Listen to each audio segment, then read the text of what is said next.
யாரும் சப்ஸ்கிரைப் பண்ணாமல் இருந்தால் கண்டிப்பாக சப்ஸ்கிரைப் பண்ணிங்க. கூடவே பெல் பண்ணியும் கிளிக் பண்ணிங்க. உங்களுக்காக பயனுள்ள வீடியோக்கள் எப்பொழுதும் உங்களுக்காக காத்திருக்கு.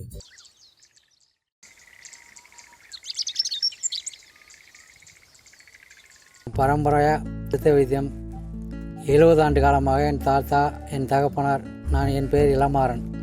நான் சித்த வைத்தியம் பார்த்து கொண்டிருக்கிறேன்.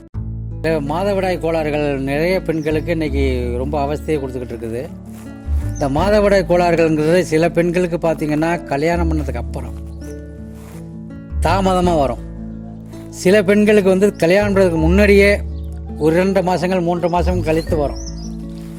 அந்த 2 மாதங்கள் 3 மாதங்கள் கழித்து வருவதற்கு காரணம்னா அந்த பெண்களுக்கு சத்து பற்றாக்குறை ஒன்று இருக்குது. இரண்டாவது நம்மளுடைய அசுத்தங்கள் தான் மாதவிடாய்ங்கிறது. இந்த அசுத்த ரத்தத்தை வெளியாக்குற தன்மை இந்த மாதவிடாய்க்கு உண்டு. அந்த அசுத்த ரத்தம் உடம்புல தங்கி மாதவிடாய் வெளிவராமல் போச்சுன்னா அது நம்ம ரத்தம் நல்ல ரத்தத்தில் கலக்குது. நல்ல ரத்தத்தில் கலக்கும் பொழுது என்ன ஆகுதுன்னு கேட்டிங்கன்னா பல்வேறு உபாதைகள் ஏற்பட்டு அந்த பெண்ணுக்கு உடல் உருக்கப்பட்டு வெள்ளைப்படுத்த நோய் உண்டாகிறதுக்கான முக்கிய வாய்ப்பு உண்டு. கல்யாணம் பண்ணுறதுக்கு முன்னாடி. கல்யாணம் பண்ணதுக்கப்புறம் வராத மாதவிடாய் தங்கி போச்சுன்னா உடல் பருமனாகி சுகர் உண்டாகி கொழுப்பு அதிகரித்து அவங்களுக்கு நல்ல நடக்கக்கூட முடியாத அளவுக்கு ஒரு பெரும் சிரமத்தை ஏற்படுத்தக்கூடிய இந்த மாதவிடாய் ஒழுங்காக மாதம் போகிறதுக்கு ஒரு அருமையான மருந்து சொல்கிறேன். மாதவிடாய் கோளாறுகள் அதை போக்குறதுக்கான ஒரு அற்புதமான மருந்து. நார்மலாக நம்ம மாதவிடாய் வரணும் அப்படின்னு நினைக்கிறவங்க தினசரி தண்ணி நிறையா குடிக்கணும். ஒன்று சொல்கிறேங்க. 2வது நல்ல சத்துள்ள ஆகாரங்கள் சாப்பிடணும்.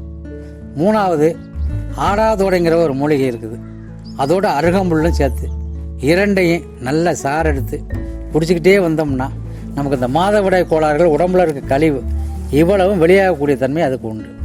இது ஒரு சிறந்த வைத்தியம். 2வது மாதவிடாய் கோளாறு இன்னொரு பிரச்சனையும் இருக்குது. மாதவிடாய் கோளாறு சத்து குறைவினால வரும். அவங்க நல்ல சாப்பாடு சத்துள்ள ஆகாரங்கள் சாப்பிட்டாங்கன்னா ஆட்டோமேட்டிக்காக மாதவிடாய் கோளாறு சரியாகும். சில பேருக்கு கல்யாணம் பண்ணதுக்கப்புறம் குழந்தை பிறந்ததுக்கப்புறம் மாதவிடாய் வராது. சில பேருக்கு 15 நாளைக்கு ஒரு தடவை கூட வரும். இதெல்லாம் உடல் பாதிப்புகள் உண்டாக்கும். இதுக்கு தான் நம்ம சிறந்த மருந்து அருகம்புல்லை சொல்லியிருக்கேன். அருகம்புல் சூட்டு உஷ்ணத்தை குறைச்சி இந்த மாதவிடாயை தூண்டக்கூடிய தன்மை உண்டு. இது ஒரு அற்புதமான மருந்து. இதுவும் செய்யலாம். எப்படி ரத்த மூலத்தை கட்டுப்படுத்தக்கூடாதுன்னு முதல் சொன்னனோ அதே மாதிரி ரத்தத்தை சீர்படுத்தி வெளியே விடக்கூடிய தன்மையை அருகம்புல்லுக்கு உண்டு. இது ஒரு சிறந்த மருந்து.